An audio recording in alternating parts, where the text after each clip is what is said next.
Ahora mismo en The Home Depot encuentra ofertas de primavera por menos de $20. Ahorra en una variedad de flores, plantas, tierra para jardín y más. Después, ilumina tu jardín con una tira de luces Hampton Bay por solo $19.99. Y cuando termines, enciende tu asador con 2 bolsas de carbón Kingsford de 16 libras en compra especial por solo $17.88. No te pierdas las ofertas de primavera por menos de $20 hasta el 7 de mayo en The Home Depot. Válido del 24 de abril al 7 de mayo, sujeto a disponibilidad, válido solo para artículos seleccionados. Empezamos una nueva edición de Café Mercosur, este espacio en el que nos proponemos analizar la realidad de los países de la región con un foco en los aspectos jurídicos.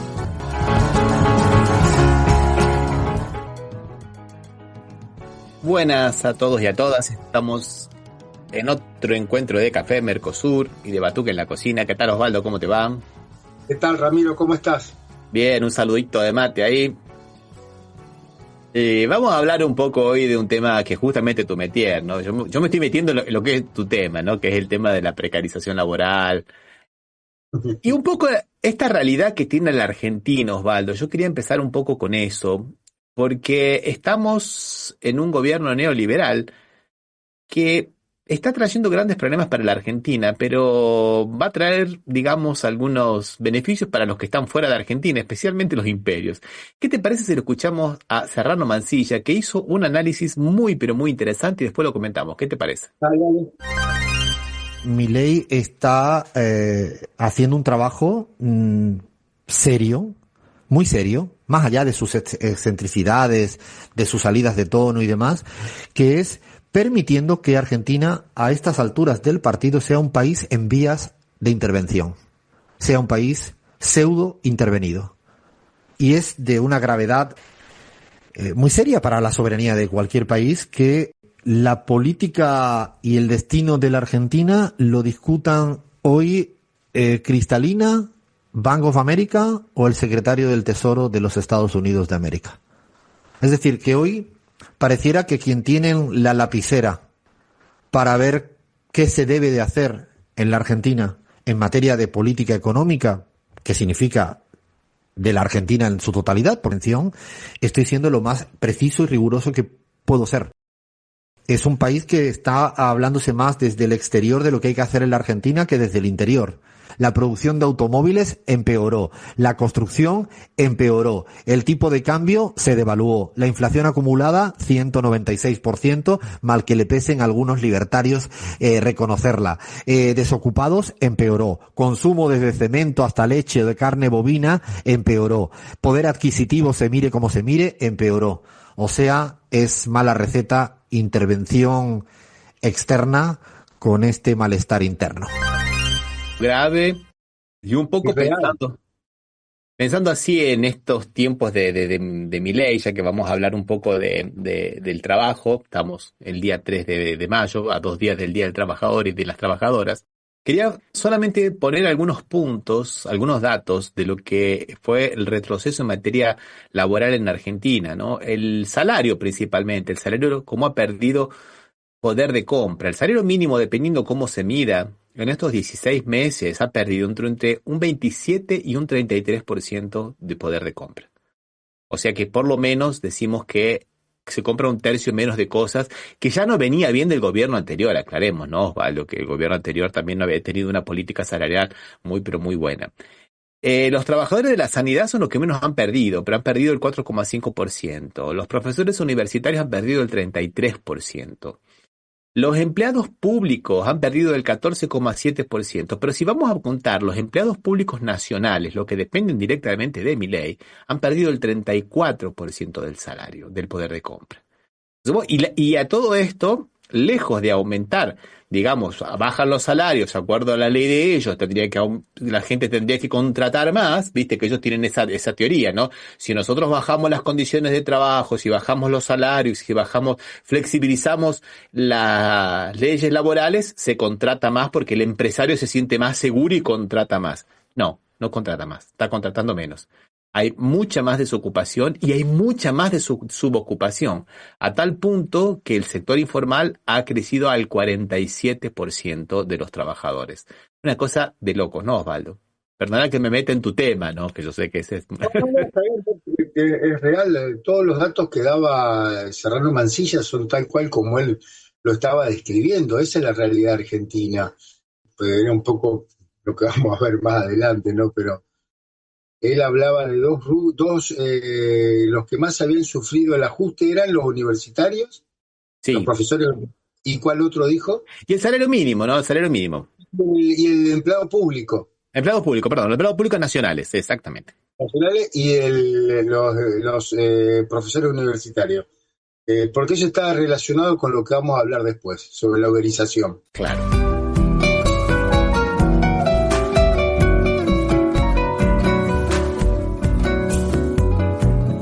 Bueno, pero no, esto responde a un sistema, responde, digamos, a intereses, ¿no? Y que tenemos que verlo como en un todo, Osvaldo, porque hemos tenido visitas esta semana, el mismo día 1 de mayo, parecía que fuera una bofetada, ¿no? A los trabajadores. Llegaba a la Argentina el señor Alvin Hosley, ¿no? General, ¿no? Del Comando Sur. Antiguamente la teníamos a la Laura Richardson, que se metía en todo. Ahora tenemos a un general. Que también se mete bastante, o sea, Bastante. no Exacto. habla, pero se mete. Y que fue a Ushuaia a ver cómo está la construcción o la futura base naval supuestamente argentino-norteamericana. Recordemos que esto fue propuesto por China, con dinero chino básicamente, hacer en Ushuaia un polo naval. Más que nada era de turismo, pero también podía tener alguna finalidad militar, ¿no? De desarrollo inclusive para Argentina también, pero con dinero chino, financiado por China en Ushuaia, ¿no? Bueno, cuando llegó Milei dijo, bueno, no, ni China, nada de China acá, ahora van a venir los Estados Unidos y van a hacer una base militar a 500 kilómetros de las Islas Malvinas. Y vino este hombre a ver cómo estaban las cosas, entre otras cosas, ¿no, Osvaldo? Complicado, ¿no? Tenía un poco originalmente la finalidad de servir de puerto intermedio, mejor dicho, puerto más cercano a la Antártida, por lo cual tenía una importancia estratégica la base, por la cercanía con la Antártida, ¿no? Pues está por vencer el Tratado Antártico, o sea que se va a poner medio más picante este tema en unos meses o en unos años, ¿no? Va a ser bastante más difícil. Por lo cual la base estratégicamente es muy importante. Y otra cosa también a destacar es que esta base está cerca de las Malvinas también, ¿no? Claro. Que los norteamericanos evidentemente están buscando poner un pie, también por lo mismo, para hacer el paso transoceánico, ¿no? El paso del Atlántico al Pacífico, del Pacífico al Atlántico, por un lado, y por otro lado, la cercanía geográfica a las Malvinas, a la Antártida, que es lo que permitiría todo esto. O sea, como base estratégicamente era muy importante, ¿no? Sigue siendo muy importante y nosotros vimos, por ejemplo, Maduro hablando de Venezuela y cómo que la economía estaba creciendo, creció el 59% el Producto Bruto Interno de Venezuela. 16 trimestres de crecimiento. ¿Qué está creciendo? Todos los motores de la economía, de manera armónica, acompasada. La economía que produce alimentos, bienes, servicios, medicinas, los 13 motores de la economía. ¿Cuánto creció el emprendimiento el año pasado? 59%. Y este año va creciendo a un ritmo altísimo también. Justamente por haber roto con todos los organismos que Argentina está aferrados ahora, ¿no? El Banco Mundial, el Fondo Monetario Internacional y todos esos organismos internacionales que son un salvavidas de plomo, supuestamente. Esto nosotros no podemos dejarlo de ver en el contexto de la nueva deuda que acaba de asumir el gobierno argentino con los Estados Unidos y dentro del conflicto geopolítico más importante que también se da una pequeña fisura, no muy grande, vamos a ver que el tiempo lo dirá, entre lo que es Estados Unidos y algunos países de la Europa, principalmente está Inglaterra, ¿no? Que hay una especie como de quiebre o de fisura bastante grande en lo que es la OTAN. Entonces por ahí se explica un poco, bueno, ¿por qué Estados Unidos querría mantener una base naval ahí si tenemos otra de Malvinas que también del socio principal y que nosotros siempre nos vemos como que entre ellos no ocurre nada, pero ocurren y están ocurriendo cosas bastante grandes. Ahora que decís eso, yo escuché a un periodista que suele manejar buena información hablar de que en realidad Estados Unidos tendría una solución para Malvinas. Mirá vos. Es que Estados Unidos ponga una base de la OTAN en Malvinas y Argentina ponga la bandera argentina en Malvinas. Pero sin más cuestión que solamente la bandera, ¿no? Porque sería la importancia, sería esa base estratégica que marcaría Antártida y el paso bioceánico en el supuesto que le pase algo a los pasos que son canales, ¿no? A los canales. Así que no sabes si en algún momento esta gente no va a preferir esa solución a que siga Inglaterra ahí, porque en realidad la base en este momento es de Inglaterra, no es de la OTAN. Claro que sí. Porque el que tiene el interés estratégico es Estados Unidos, ¿no? Y la que se está llevando las regalías por las licencias de pesca es Inglaterra, el Reino Unido. Y la que está... Y los posibles de petróleo también. Las concesiones que están haciendo a zonas para la exploración de pozos petroleros en el mar es Inglaterra también, no es... Exactamente. Y se están peleando por eso, no nos olvidemos que vienen de un capítulo en Ucrania, donde los ucranianos le habían prometido a Inglaterra, después a Francia, los mismos que después le pidió Estados Unidos, ¿no? Y Estados Unidos tuvo que ir como un perro mostrando los dientes para decir, bueno, primero cobramos nosotros, ¿no? Porque Zelensky le había prometido a 4, ¿no? Porque a la Unión Europea también le había prometido que le iba a dar la participación en las tierras raras y todo lo demás. Pero esto es un capítulo, porque el segundo capítulo es lo que hace el gobierno argentino, que ya lo dijimos la vez pasada, que la palabra cipayo le queda chico. La verdad que la palabra cipayo le queda chico. Que es justamente militarizar la Argentina y principalmente las fronteras, ¿no? Y volver la autorización de que el ejército vean cuestiones internas, supuestamente por prevenir daños mayores. O sea, la teoría de la seguridad nacional la quieren venir ahora a meter de nuevo como de forma atenuada, cuando ya se había, a través del decreto del 2008, me parece que era... 2006, gracias. 2006, que prohíbe que las Fuerzas Armadas tengan operaciones en territorio argentino, solamente pueden usar para defensa exterior, no para... política interna, sí, es cierto. Empezó tibiamente, ¿te acordás? Empezó tibiamente Patricia Bullrich diciendo que iban a ayudar con obras de infraestructura, todo el ejército. Y después, hace poquito lo extendió un poquito más a que pueden detener personas en flagrancia, aclaró. Pero no están claros los criterios. Sabemos muy bien que esta gente siempre... ¿De qué flagrancia hablamos? ¿De qué flagrancia hablamos? Nunca están claros los criterios con esta gente. Los criterios son muy laxos para ellos, ¿viste? ¿De qué delito estamos hablando? Porque vos fíjate que para ellos hacer una manifestación estás cometiendo un delito, estás en flagranti, porque vos estás obstruyendo el libre derecho de ir y venir de las personas. La libre circulación, diríamos, la libre circulación. Claro. Bueno, y es complicado porque vos fíjate que se fueron de nuevo la operación Güemes al norte, ya mataron a un bagallero, digamos, estos contrabandistas de poca monta, que les hacen dinero. Pasan cosas de hoja de coca en este momento, que se consume bastante para uso, digamos... cultural. Energético, sí, cultural. La gente masca coca como en otro lado tomamos café. No es delito en el norte porque es cultural, les ha aceptado... Claro.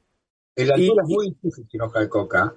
Aparte el té de coca es un excelente digestivo, Osvaldo. Es buenísimo para la digestión, aparte que te ayuda mucho la altura, sí, es verdad, tenés razón. ¿Y viste qué nombre le puso a la segunda parte del Plan Güemes?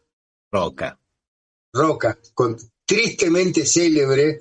En eso, en otras cosas, fue buena, la educación pública la favoreció. La capitalización de Buenos Aires, ¿no? Que terminó con esa locura de las oligarquías porteñas, que la arrancó la ciudad de Buenos Aires y la renta de la aduana. Pero en materia de pueblos originarios fue complicado, ¿viste? Y justamente en esa zona pone ese nombre y el ejército aparentemente, ¿a quién va a perseguir? A los locales, ¿no? Claro. Y no nos olvidemos que se quiso sacar una foto, le salió mal la cosa, en el puerto que era de Vicentín en Santa Fe, donde encontraron casi 500 kilos de cocaína. Y lo encontraron porque era un barco filipino y porque el capitán filipino del barco descubrió eso. Como no hay control del Estado ahí, son puertos privados, no tienen control del Estado, lo suelen meter a través del grano que se exporta a granel, pero esta vez lo hicieron a través del sistema de la carne refrigerada para consumo de la tripulación. Con un aparato de GPS, entonces lo dejaban suelto en el mar en determinado momento y pasaba otra lancha con la geolocalización y se lo llevaba. El capitán filipino denunció eso, lo descubrió, hay 20 marineros filipinos que están presos, y Patricia Bullrich quisiera sacarse la foto. Y dijeron, no, señores, está todo precintado, esto está todo intervenida, no puede entrar nadie porque estamos en investigación policial. Y ahora viene mi pregunta, sacarse la foto con una cosa que hizo otro. ¿Dónde llegaron esos casi 500 toneladas de cocaína? Esta es la foto que se sacó, se subió a una lancha y se sacó con el fondo del barco. Sí, o sea, porque no le dejaron subir al barco. Claro, por eso te digo, pero viste que una imagen vale más que 1000 palabras, demostró la incapacidad y la utilidad que tiene con esa imagen. ¿Y cómo entraron 500 toneladas de cocaína que vinieron o de Bolivia o de Colombia? ¿Cómo entraron a la Argentina? ¿Cómo recorrieron todo ello? Ella es la ministra de Seguridad. Somos todos Vicentín, ¿te acordás? Me acuerdo. Sí, bueno, el puerto de San Lorenzo ese es propiedad de Vicentín, en realidad una concesión porque los puertos son del Estado Nacional porque están en la costa del río, ¿no? Pero ya pasó cuando tenían la concesión del puerto de Rosario, que 1000 toneladas de cocaína encontraron, ¿y ¿sabés quién es el que está preso? El gruero. Mira vos, pobre, el último orejón del tarro. El gruero está preso. Así funciona la justicia para Bullrich. Sí, por eso digo que todas estas cosas a mí me preocupan bastante, porque también los norteamericanos y los militares norteamericanos, principalmente el cuerpo de ingenieros militares norteamericanos, le ha puesto el ojo a la mal llamada hidrovía, están trabajando con Paraguay y le han puesto el ojo a la parte de la Argentina. Y sabemos muy bien que no hay cuestiones cristalinas ahí, es todo muy opaco y el tráfico de droga es complicado, porque así como Argentina en este momento es un lugar de paso, puede que en algún momento llegue a ser un lugar de destino, ¿no, Osvaldo? Y eso nos preocupa mucho porque es un flagelo. Creo que es de destino todavía, también ya es de destino porque van dejando acá, la venden a mucho menos precio que en Europa, pero bueno, pero es una realidad que está pasando y que realmente no... Viste que está desregulando todas las tareas, entre ellos quieren el señor Sturzenegger, en cualquier momento va a ser procesado, como fue los 2 gobiernos anteriores, Sturzenegger, ¿no?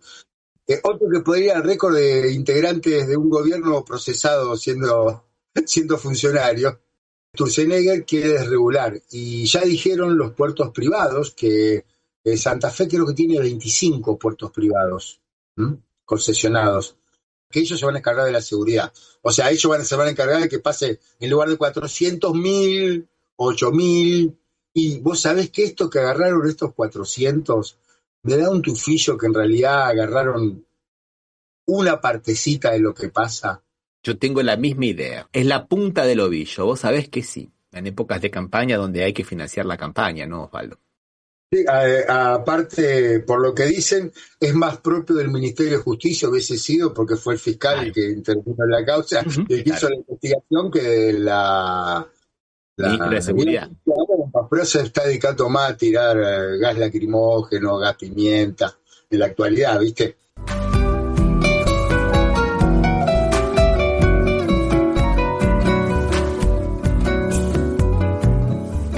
Vamos a hablar un poquito del Mercosur, que parece que se está empezando a poner las pilas para ver qué va a pasar con estas tarifas que pone, esta política de tarifas que pone Donald Trump.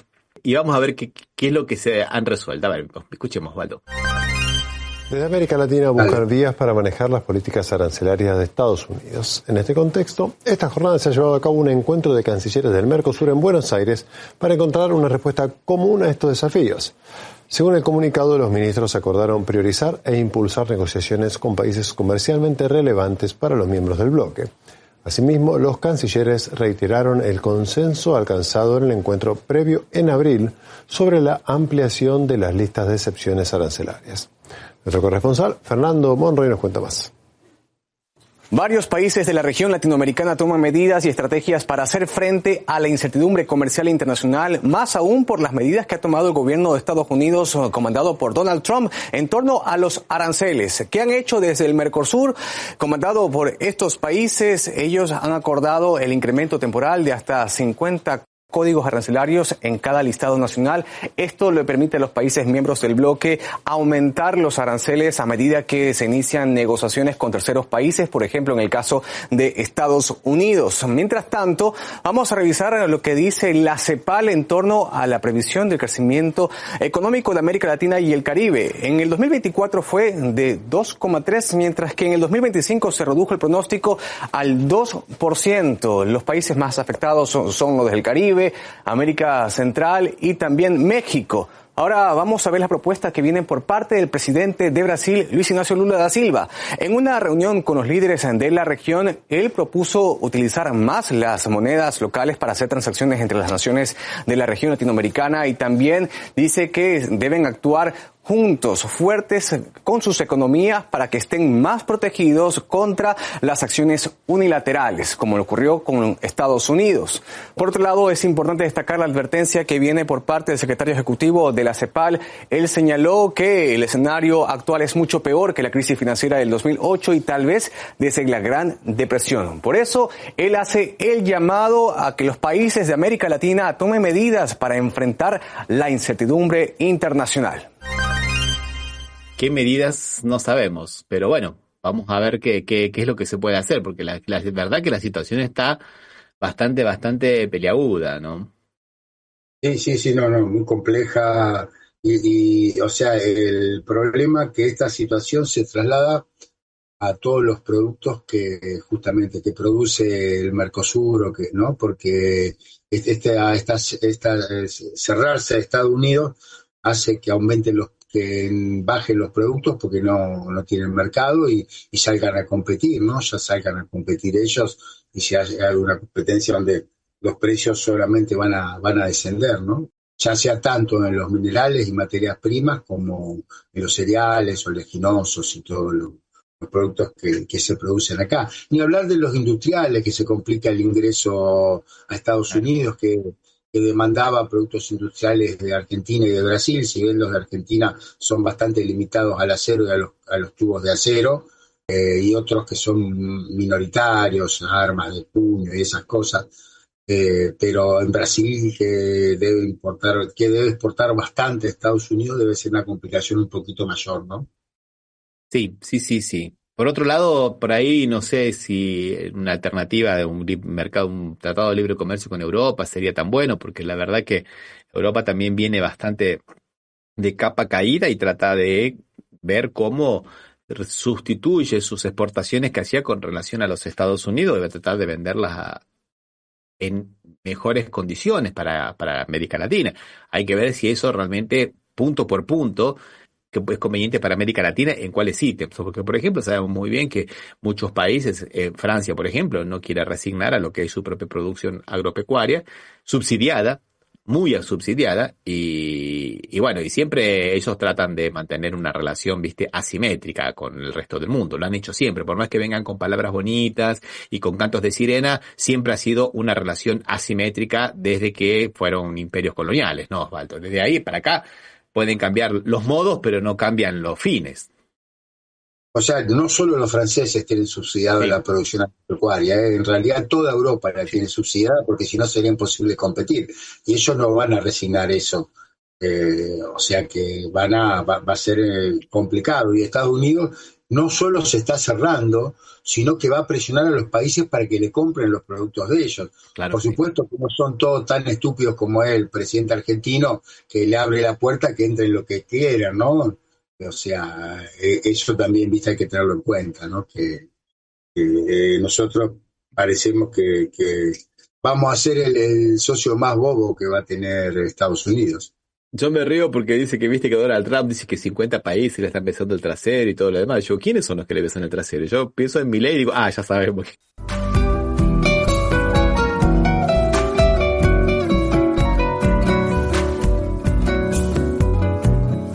Bien, Osvaldo, antes de terminar esta primera parte, quería que vayamos a Chile para ver un tema que no es chileno, es un tema de toda América Latina. Y te digo, del mundo también estaba escuchando el problema en España, que es el problema de la vivienda, que es un problema muy, pero muy grande. Bueno, vamos a escuchar lo que pasa en Chile, ¿qué te parece? Vamos. La inestabilidad del sistema neoliberal chileno, con buen marketing y prensa de calidad, delata un aumento de los campamentos de pobreza, que devela enormes desigualdades con esta corrida del telón que enmascara un espacio urbano ruralista. Este tema de los campamentos arrastra del tiempo de la dictadura militar hasta el día de hoy, en donde estas cifras alarmantes de hacinamiento y segregación social en que se encuentran los pobladores en nuestro país se debe a la política neoliberal de la vivienda en Chile, en donde los diferentes gobiernos de turno le han entregado el poder a las grandes inmobiliarias y grandes constructoras. La falta de oportunidades en este país para poder tener una vivienda se estigmatiza mucho y se cierran las puertas. ¿Y qué tenemos que hacer nosotros? Llegar y recuperar estos espacios que están abandonados, para nosotros también poder darle una vida digna y una vivienda a nuestros hijos, nietos, y ellos logren tener el día de mañana su anhelada vivienda, que es un sueño para todos. El oportunismo y el interés acerca de cómo van las inmobiliarias y constructoras busca lucrar con los espacios hasta donde llegan personas por necesidad. Ya que los suelos los tienen las grandes inmobiliarias y las grandes constructoras que siguen lucrando y especulando con el uso de suelo. Acá no hay voluntad política para terminar con el gran hacinamiento y la segregación social en donde están los grandes campamentos. Estigmatización y generalización se ciernen sobre los habitantes de estos espacios en pobreza. Pero nunca muestran lo beneficioso que puede ser también una toma, por el caso de nosotros en nuestro barrio. En nuestro barrio, nuestra toma ha sido de mucha ayuda. ¿Por qué? Porque nosotros hemos sido un campamento que da apoyo a nuestro barrio en casos, por ejemplo, puntuales, como por ejemplo apoyar a los niños, cuando no tienen ciertos los medios como para tener internet. Nosotros tuvimos una pequeña biblioteca donde los niños conseguían sus libros. Entonces todas esas cosas así no se muestran en los campamentos. La ejecución de políticas ancladas en enfoques anquilosados impide solucionar esta problemática endémica del neoliberalismo. Ha sido una herencia del neoliberalismo impulsado especialmente por la dictadura militar fascista de Pinochet y los gobiernos también del neoliberalismo, que nos han posibilitado y no han buscado soluciones concretas, no han buscado soluciones con los pobladores, con los trabajadores. Manuel Arismendi, Temuco. Bueno, decíamos que es un problema de Chile, pero es un problema de Latinoamérica en realidad, y no solamente de Latinoamérica, ¿no, Osvaldo? No, de Argentina también es un problema, ¿no? En lugar de... Ellos están como en tiendas de campaña o algo así, ¿no? Acá tenemos los asentamientos provisorios que llamamos Villa Miseria, las favelas en Brasil, supongo que deben tener la misma estructura, y en Venezuela, no me acuerdo cómo se llaman, también tienen otro nombre. No, la misma matriz que estos problemas que pasa en Chile, ¿no? Y yo calculo que en algún momento vamos a tener que ver con quién lo podemos hablar, Osvaldo, porque tiene que ser alguien que esté más especialista en derechos reales, y en derechos reales creativos, ¿no? Porque todo el mundo ve materia de derechos reales, o sea, los derechos de la propiedad, digamos, de una forma estática, y hay que verlo de una forma, digamos, proyectiva, porque creo que hay que tratar de avanzar desde mi punto de vista, no sé qué te parece, lo vamos a ver después, Osvaldo, sobre algunos tipos de propiedades colectivas, que lamentablemente los códigos, todos códigos positivistas, hijos de los códigos civiles franceses, muy poco hablan de eso. Algunos más avanzados y con determinadas etnias o determinados pueblos originarios, pero creo que habría que avanzar un poco más también en ese concepto de propiedad colectiva para varios otros casos más, no solamente la propiedad individual. No sé, es una idea, Osvaldo, porque es un tema muy grande y cada vez es más grave, ¿no? Se está hablando de que nosotros somos la última generación que vamos a ser propietarios, Osvaldo, porque ya nuestros nietos no van a tener cómo comprar un inmueble. No sé si estamos exagerando, ¿no? Pero es complicado. Así que cada vez está más difícil. Ramiro, y vos hablabas bien de la propiedad colectiva, de la tierra y los proyectos que hay que se intenta favorecer en cierta medida a los pueblos originarios, porque en realidad es una cultura propia de ellos, ¿no? Ellos tenían una visión no sé si colectivista la propiedad, pero la propiedad era colectiva y el trabajo era colectivo, ¿no? Claro. De hecho estaba la MITA y el Yanaconazgo como instituciones que servían para que el trabajo pueda ser parte para el Estado y parte para el particular, y eso permitía que el pueblo inca, por ejemplo, todos sus habitantes comieran, tuviesen una alimentación completa en toda la extensión del imperio, que iba desde el centro desde Mendoza en la Argentina hasta Ecuador llegaba. Claro. Y sin embargo podían comer, o sea, y todas esas instituciones ahora también están en crisis porque la idea volvemos otra vez a la tira de gas lacrimógeno, que ella también está en contra de estas colectivización de la tierra en cierta medida, porque se impone inclusive territorios que tienen títulos dudosos. No es que hay un título seguro, como hablábamos la otra vez, vos contabas de la experiencia en Brasil, ¿no? Que hay muchos títulos dudosos que son, ¿no? Los grilleros le dicen porque para darle una apariencia de añejo, los ponían en un cajón y les ponían grillos. Los grillos comían, defecaban y eso parecía que le daban idea de que eran añejos, ¿viste? Y la verdad era. Entonces de ahí vienen los grileiros en portugués, ¿no?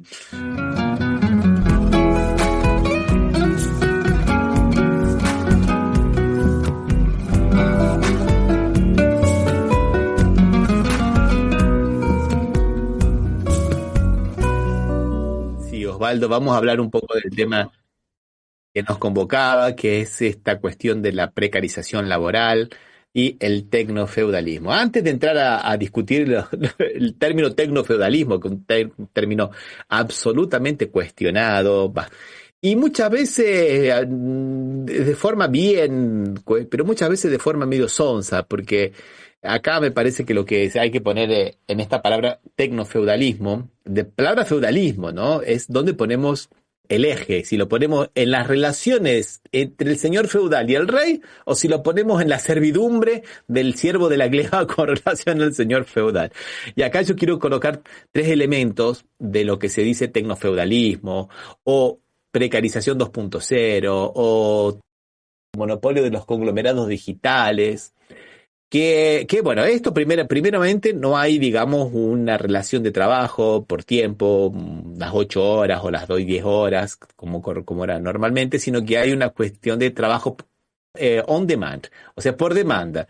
Y en esto tienen razón los marxistas clásicos, ¿no? Porque esto era lo que se conocía como el trabajo a destajo o la producción por pieza, te pago por pieza hecha, que siempre existió, y yo me acuerdo que en la Argentina sigue existiendo, ¿no? Muchos trabajan así, mucha gente trabaja. Pero tiene una particularidad que vos tenés una parte del salario es por tiempo, o sea, porque si no te puede pasar que te enfermaste, te descompusiste, estuviste mal, no pudiste trabajar y no cobrás, ¿no? Entonces tiene una que ser por tiempo sí o sí, una parte, y después si querés ganar más, no habría inconveniente, ¿no? En tanto que lo que vos ganes por tiempo te permita vivir, ¿no? Yo me acuerdo cuando iba a la escuela primaria tenía una compañera que ella y la familia trabajaba cosiendo zapatos, mocasines. Y le pagaban por pieza, tenía que coser tantos pares de zapatos por día y le pagaban por lo que cosían en su propia casa, con su propia energía, con su propia luz y todo lo demás. Bastante parecido a esto que está pasando ahora, que llamamos Ramiro, te decía yo, me parece que tecnofeudalismo, yo lo entiendo, creo que fue un ministro de Economía griego el que empezó a usar la palabra como para difundir. En realidad buscó sorprender con algo que pareciera divertido, me dio la impresión. Te dicen, ¿qué será el tecnofeudalismo, no? Te lleva a la época feudal. Entonces me parece que buscó un giro que sea atrayente, ¿no? Que se ve que el tipo maneja bastante bien el marketing. No, Giannis Varoufakis maneja bastante bien el marketing, pero él también cuando habla del tecnofeudalismo, habla de que antiguamente había un sector, digamos, que eran los señores feudales que tenían todos los derechos y los otros eran esclavos en situación de servidumbre. Y él diría que ahora los nuevos señores feudales son los dueños del algoritmo, de las corporaciones que son las propietarias del algoritmo. Entonces, habla de Uber, básicamente, habla de muchas, ¿no? De muchas que nosotros conocemos. Y vos fíjate que en este momento estamos todos relacionados con la tecnología. Jeff Bezos de Amazon, de Meta, Entonces hay una cuestión interesante relacionado con eso. Pero veámoslo desde el punto de vista del trabajador por ahí, ¿no? Entonces esta cuestión de, bueno, son autónomos y autogerenciados. No son autogerenciados, ¿no? Porque lo único que hacen es seguir las reglas que les dice el criterio de la empresa. Y un criterio muy impersonal porque te lo dice una maquinita, un aplicativo, ¿viste? Una cosa que es importante entender, porque creo que hay un poco al origen de todo, ¿no? Primero, que el hombre siempre tuvo necesidad de trabajar. Sacando cuando estábamos los que creen en la Biblia que estaba Adán y Eva en el paraíso, disfrutaban de todo. Cuando se comió la manzana, que todos sabemos lo que era la manzana, ahí se le terminó y ahí tuvo que empezar a trabajar. Entonces siempre trabajó. Las formas de producción fueron cambiando con el marxismo, ¿no? Entre primero la esclavitud, después fue sembrado por el siervo de la gleba, que le gusta volver al ministro griego, al siervo de la gleba, y después, ¿qué vino? El trabajador, en teoría remunerado, con muy malas condiciones en su origen, ¿no? Que después, cuando estábamos entrando en el estado de bienestar, las condiciones mejoraron para los trabajadores y les permitía un estándar de vida adecuado a la mayoría de la población. Digo a la mayoría y no a toda, porque en realidad tenemos que decir la verdad, ningún sistema pudo lograr que todos estuvieran bien. No, bro, no. Pero ahora creo que el tema es que ya el trabajador perdió el concepto de trabajador. Si vos mirás, todas estas plataformas no hablan de trabajadores, hablan de colaboradores. Se inaugura una planta de una fábrica y no dicen somos 400 trabajadores, dicen que son 400 colaboradores. Y ahí empieza el problema, porque en realidad el trabajador se define por el hecho de cobrar una remuneración, o sea, la prestación de un servicio incluye pago de una remuneración. Ahora, si hablamos de colaborador, el colaborador lo hace de onda, con ganas, porque te ayudo, no lo hace para trabajar y recibir remuneración. Por eso creo que la primera etapa que está usando es, primero le cambiamos el nombre, decimos que sos colaborador, y después te decimos, mintiéndote, que vos el tiempo lo ponés lo que vos querés. Y ahí te quiero diferenciar lo que es para mí, ¿no?, el Uber de las otras plataformas como Globo, Pedido Ya, Deliveroo, Just Eat y muchas otras más. Acá en Brasil hay iFood, que es la más fuerte. Que después quiero hablar de iFood. Todas estas no cumplen el mismo sentido que Uber. Uber, ¿sabes quiénes son los principales conductores de Uber? Los trabajadores del Estado, claro. Y los estudiantes y los profesores universitarios, porque si no, no pueden vivir. Sí. Y los jubilados, que no pueden. Bueno, y está muy bien lo que estás diciendo, y voy más allá de lo que estás diciendo. Cuando nosotros estamos hablando de uberización y de trabajo, siempre pensamos en los repartidores, pero en realidad es muy amplio el espectro de estos nuevos capitalistas dueños del algoritmo. Muchas profesoras universitarias, muchas maestras se están dedicando, ¿sabes qué, Osvaldo?, a un chat de relacionamiento llamado Only Alguna Cosa. No le quiero decir cuál es. Ese, que es de supuestamente exhibiciones eróticas y todo eso. Porque no pueden vivir, que también es una forma de esta uberización. Por ejemplo, digamos así, y decís, bueno, lo voy a alquilar. ¿Cuál es lo mejor que te paga, digamos, ¿no? Está más o menos bien ubicado. Bueno, lo voy a poner en una de estas aplicativos de alquileres por día, que te va a llevar el 30%. Es tu capital, es tu departamento. Vos lo tenés que mantener. Cuando se rompe un caño, vos tenés que pagar el plomero, el fontanero o el bombero, como lo quieran decir. Cuando se despinta, vos tenés que pintarlo. Cuando se rompe, vos tenés que arreglarlo. Y la plataforma se te queda con el 30%. Nosotros en este momento estamos haciendo esto, estamos trabajando gratis, porque nosotros esto no es remunerado. A pesar de que podríamos remunerarlo, decidimos no remunerarlo. Estamos trabajando gratis por una plataforma. Claro, nadie nos manda. Aparte, si se enojan con nosotros, nos sacan. Pero aparte, nos cercenan en lo que nos ponen los límites de lo que podemos decir. Sabemos que ciertos temas no los podemos decir porque si no te mandan al coro del oscurantismo, a la sombra, ¿viste? Al shadow. Pero te quería aclarar un tema que para mí también es importante. Y ahí tengo que volver un poco al pasado también. Antes, ¿Qué pasaba cuando un trabajador perdía su trabajo formal en una industria, en un comercio? Sí, acá en la Argentina, por lo menos, hablo de lo que conozco, no hablo de otros países, ¿eh? Se iba de taxista. Claro. Pero el taxista tiene una legislación que lo protege. Existe el peón de taxi, no es un vaciamiento.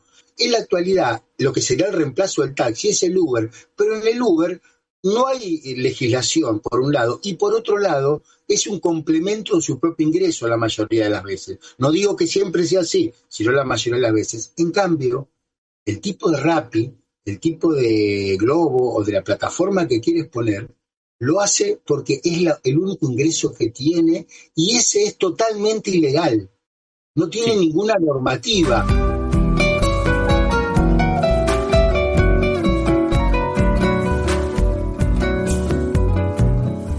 Quiero hacer un avisito de paso que se estrenó el Eternauta esta semana. En la historieta original, que pasa en el 63 en realidad pasa, pero se hace en el 57, eran todos trabajadores formales.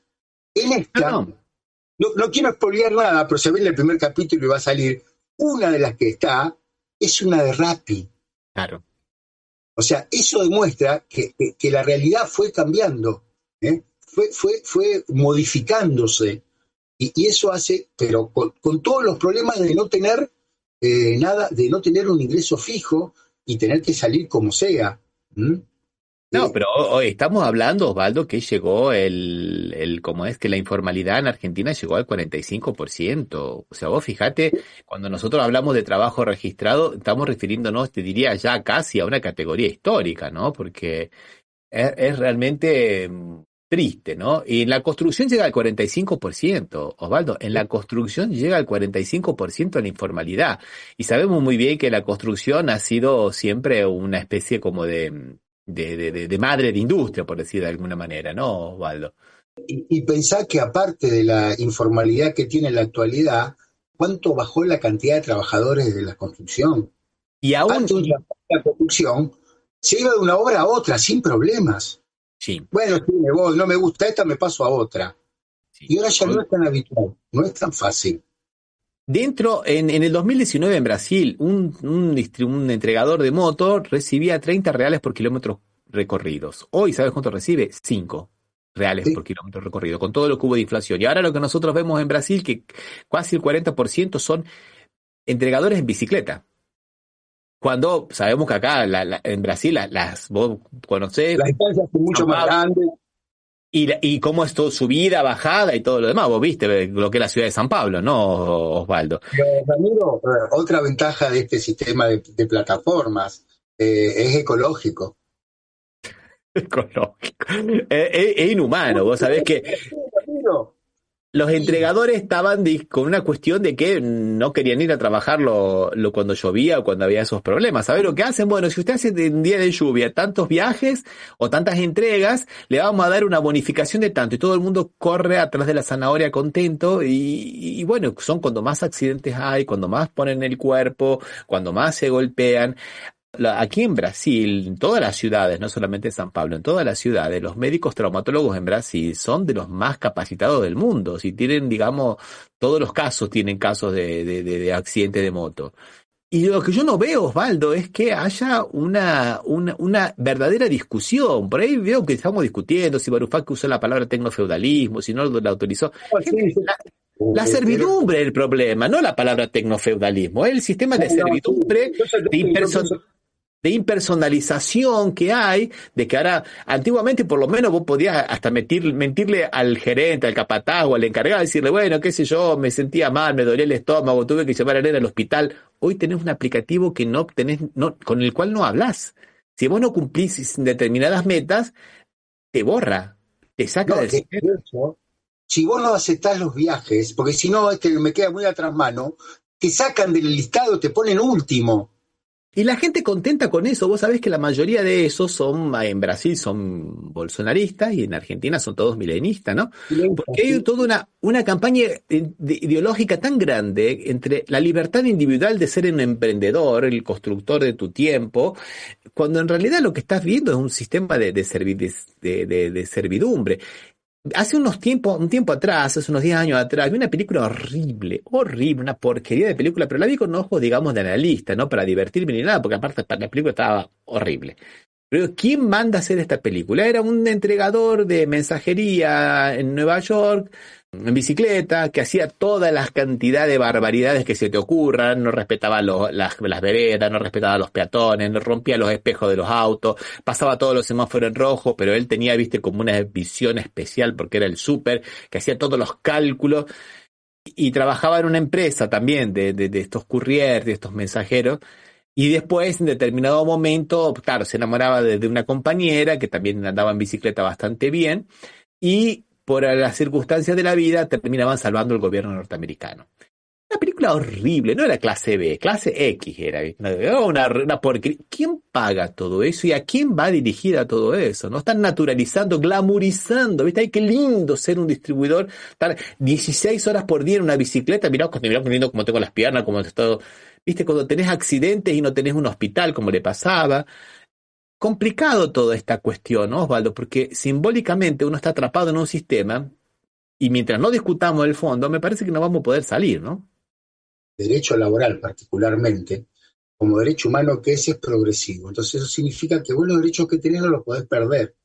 Lo que tenés que hacer es conseguir mayor cantidad de derechos.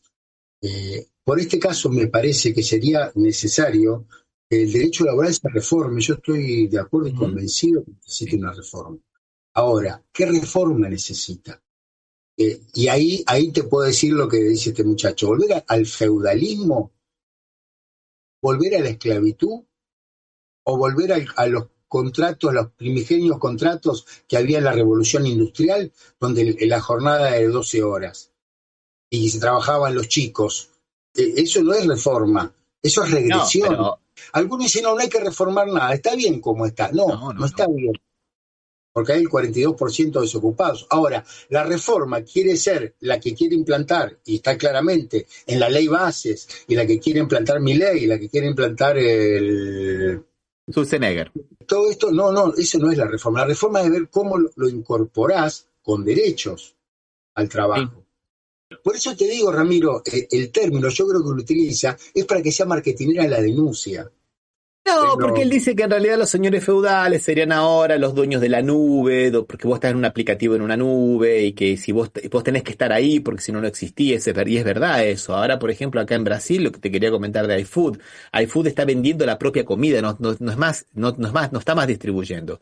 Y la vende y ya con una competencia de salida muy grande, porque no le paga el 30% de lo que le cobra a todo el restaurancito de la esquina de mi casa, que le cobra el 30% para llevar la comida. O sea, si el restaurante de la esquina de mi casa me vende el plato de comida, suponete, a 15, en las mismas condiciones, si lo vende a 10 Uber, iFood, está ganando lo mismo. Porque no le está cobrando el 30% del transporte. Pero además lo vende por menos, porque como tiene una gran clientela.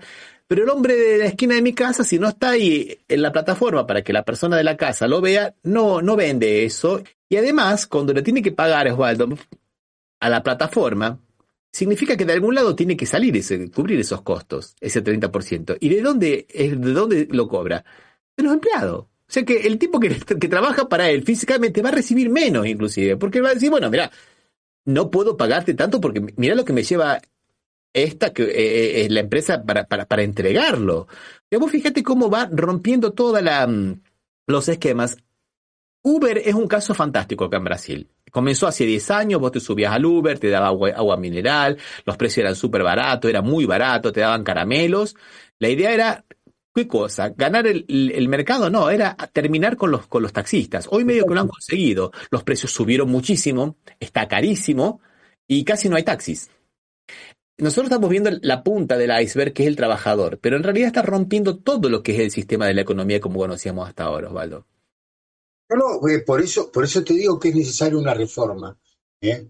Hay que ver qué se puede reformar, o sea, qué se puede reformar para incorporarlo. Y creo que como toda realidad sociológica, no hay un método específico y va a ser prueba y error. Habrá que buscar lugares donde esto se ha mejorado, se ha solucionado, se ha resuelto, o por lo menos ha achicado el margen, porque si no, en realidad lo que puede pasar es que estos malos ejemplos que son los delivery se traslade a las demás tareas, a los demás trabajos, porque como ya te dije, ya las empresas industriales o comerciales ya no usan más trabajadores, sino que son colaboradores. Pero de alguna manera, Osvaldo, es interesante eso que vos estás colocando. Nosotros estamos viendo nada más que desde como te digo, la punta del iceberg, que son estos trabajadores que se dedican a la entrega. Pero todo está siendo contratado de esa manera. Sí, está bien que hubo otros momentos, por ejemplo, cuando yo trabajaba de traductor hace 20 años, que tenía muchas traducciones, ahora tengo muchas menos, me pagaban muy bien. Hoy, con la traducción te la hace la inteligencia artificial y otra inteligencia artificial te la corrige, te hace la corrección. Vos imagínate que casi te quieren pagar nada. Y por eso que te cobran, los de inteligencia artificial te cobran caro para que vos tengas eso, ¿no? Para que te hagan la traducción, para que te escriban el texto, para que te corrijan el texto. Y las personas de carne y hueso que nos dedicamos a eso, a otra cosa mariposa. Por eso decíamos que nosotros posiblemente seamos, si todo sigue igual y no se toman cartas en el asunto, la última generación de trabajadores y propietarios, ¿no? Porque los pobres chicos jóvenes que tienen 20, 30 años ahora, tus hijos, por ejemplo, Osvaldo, se la van a ver en figurillas, ¿no? De hecho, todos alquilan, no sé, ninguno de los que están viviendo, todos alquilan, hasta el que está en España alquila, o sea que realmente los otros son más chicos y no. Pero vos pensás que no va a haber trabajadores dentro de poco. Va a haber colaboradores que van a recibir casi una gracia en un salario. Acá en la Argentina puede ser que, como estamos hace tiempo con gran cantidad de desocupados y todo, sea más notoria que en otros países, pero creo que en los países centrales va a terminar pasando lo mismo. Y la inteligencia artificial por ahí deje más trabajadores ya que acá al principio. Yo quiero seguir un poco de cerca a ver qué es lo que está ocurriendo en China, donde la clase media está creciendo a pesar de que van modernizándose todas las formas de producción, y ver cómo va a participar, digamos, el Estado, porque el Estado también es un buen árbitro en esas relaciones. Nosotros en el 2017, que fue el último año, el año que más hubo participación de los trabajadores en el Producto Bruto Interno, que viene de la herencia de los gobiernos del kirchnerismo, de los 12 años del gobierno del kirchnerismo, los trabajadores tenían el 52,5% de la participación dentro del Producto Bruto Interno. Cuando se fue, después con el fenómeno Macri, y después con la pandemia, y con la guerra, y con la sequía, cuando se fue Alberto Fernández, era del 45,4, y ahora está del 40, y no llega apenas supera el 44. O sea que en un año de Milei ya se perdió 1% de la participación. No es que los trabajadores solamente perdieron 1%, si perdieron 1% y el sector patronal ganó ese 1%, porque hay una transferencia de ganancias de un sector al otro, ese es el problema. Por eso la vieja teoría de Perón del 50-50, le decimos ahora en inglés, pero era 50-50, ¿no? Claro. El 50-50, que no es que, o sea, porque era consciente que en realidad todo lo que hacen lo hacen para ganar, no lo hacen para... Nadie hace algo para perder dinero. El trabajador tampoco, pero el empleador tampoco, entonces no va a querer perder dinero. Y es entendible. Lo que pasa es que lo más lógico sería llegar a ese famoso 50 y 50, ¿no? Donde más o menos podemos ahí lograr un cierto equilibrio en los ingresos, ¿no?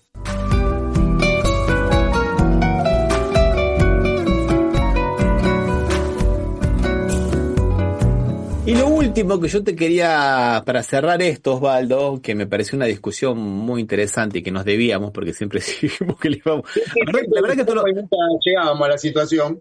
Lo charlamos hace 6 años lo charlamos a esto, y los números han cambiado y la situación ha empeorado bastante. Ha empeorado, eso ha cambiado para peor, no para mejor. Sí, es la cuestión simbólica de todo esto, porque les ha aprendido tan fuerte esta idea de la libertad, de hacerse a sí mismo, de que son emprendedores, no son trabajadores, de que las leyes de trabajo esclavizan y que ellos son libres, que se hace complicado. Hay un documental en Argentina que se llama Cómo ganar dinero, muy bueno, que muestra todas estas relaciones, ¿no? Y ahí muestran a un motoquero de estas empresas de Rappi, ¿no? Que dice que es un hombre de clase baja, y él dice, no, yo soy libre y no quiero ser esclavo de las leyes del trabajo que me atan. Y no importa si no tengo jubilación, porque no la voy a tener nunca. Por un lado va esclavizando, por otro lado va creando competencia rabiosa entre ellos, ¿no? Porque entre los propios trabajadores es trabajador contra trabajador, ¿no? Ahí decía que hay un meme que dice, bueno, si yo no voy a trabajar, aparece un meme en el chat de los que reparten cosas, que dice, bueno, yo no fui, fulano fue y ganó 40.000 pesos, yo perdí 40.000 pesos, ¿no? Como si hubiera ido a trabajar, necesariamente hubiera ganado los 40.000 pesos ya, entonces es una idea de que lo único que se hace no es trabajar para vivir, es ganar plata y todo se mide en cuanto uno va a ganar plata. Ahí viene la otra cuestión. ¡Oh! ¿Y ahora quién podrá defenderme? ¿Quién podrá defenderlo? Diría el Chapulín Colorado, ¿no? Porque no quieren saber absolutamente nada de sindicatos. Entonces es muy complicado porque el algoritmo despersonifica, crea la idea del pobre contra el pobre, porque somos todos colaboradores, a ver quién es el más obsecuente. Y complicado, ¿no, Osvaldo? El criterio de la salvación individual, que cada uno se salva solo, que vos lo escuchás seguido, te dicen, no, yo nunca voy a tener problema, siempre voy a conseguir algo para hacer porque yo lo trabajo, no necesito. Ese lo que se escucha acá y se escucha en gente humilde, en gente de dinero, se escucha, fue transversal a toda la sociedad ese discurso. Ese discurso que acá siempre se combatió desde el punto de vista que esto, o nos salvamos entre todos, o no se salva nadie, ¿no? Era la frase que se usaba. Y el sindicato representaba eso. O sea, ¿cometieron errores? Sí, seguramente, claro. Un montón. No lo discuto. Ahora, ¿qué es mejor? ¿Que estén o que no estén? Yo a veces cuando doy clase y les digo, ¿quién arregla el salario? ¿El empleador? No. El salario lo arregla el sindicato, porque es el que establece el piso. Si querés garpar más, pagá más.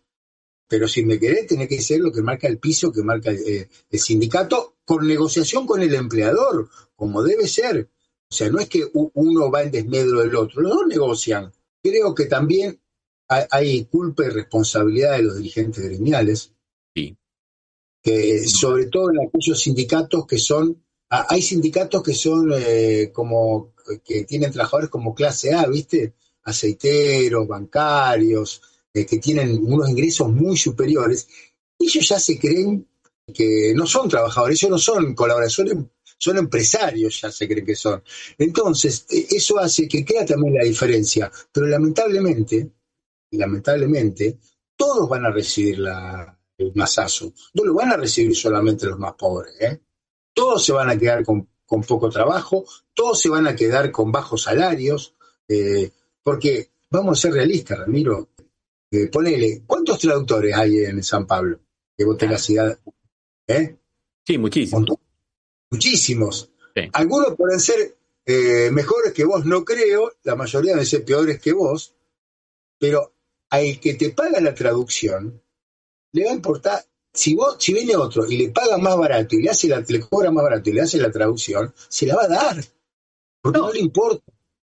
Todo eso hace que vos que cada uno tenga esta posibilidad de hacer algo de que solo no lo podés hacer, que vos necesitas que alguien te marque, porque si no, la verdad, o sea, más o menos somos todos fusibles, Se quemó uno, lo sacamos, ponemos otro y arrancamos de nuevo, no necesitamos nada. Y eso es lo que no entienden, se creen que porque van ellos solos, ya van a negociar. Y te lo imaginás. Que se viralizó al respecto, es interesante esto como para cerrar con una cosa humorística y no ser tan deprimente. Se viralizó una serie de secuencias de imágenes hechas con inteligencia artificial, y si la inteligencia artificial no me entendió. Y decía así, quiero un hombre forrado en plata, y aparecía una mujer con un hombre todo forrado con placas de plata, ¿viste? De plata, de plata. Quiero una asistencia de Messi, aparecía Messi como un médico, ¿viste? Apoyándole el estetoscopio en el corazón, con todas cosas así del sentido literal. Y bueno, si nosotros no despersonalizamos las cosas, perdemos la experiencia de ir a comer una pizza, de ir a un lugar, de sentarnos, de ver cara a cara a la persona, de saludarlo y todo ese tipo de cosas, vamos a terminar, viste, en una sociedad cada vez más aburrida, más chata en el sentido de la chatura, y más despersonalizada, que es lo que está haciendo todo este tipo de cosas, ¿no, Osvaldo? Y justo que estamos hablando de esto, estamos hablando de que necesitamos que salir de esa lógica individualista.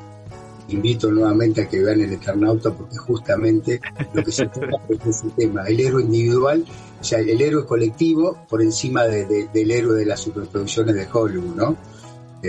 Justamente y no voy a spoilear nada, no voy a decir nada, solamente... Bueno, ¿y dónde la van a ver? En una plataforma de algoritmo la van a ver, ¿viste? En una plataforma... Pero ese algoritmo en este caso nos está beneficiando porque es la segunda más vista del mundo, o sea, la más vista en 25 países, o sea que eso...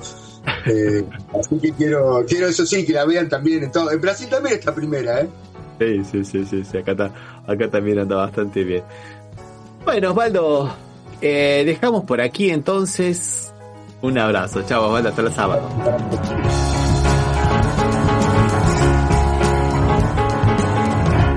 Ahora mismo en The Home Depot puedes encontrar ofertas de primavera por menos de $20. ¿Y tú, en qué estás trabajando? Si estás pensando en organizar una carnita asada, esta es tu señal para ir a The Home Depot y aprovechar las ofertas en carbón y accesorios para asador. Como 2 bolsas de carbón Kingsford de 16 libras, ahora en compra especial por solo $17.88. Tus asados saben aún mejor con las ofertas de primavera por menos de $20 en The Home Depot. Válido del 24 de abril al 7 de mayo, sujeto a disponibilidad, válido solo para artículos seleccionados.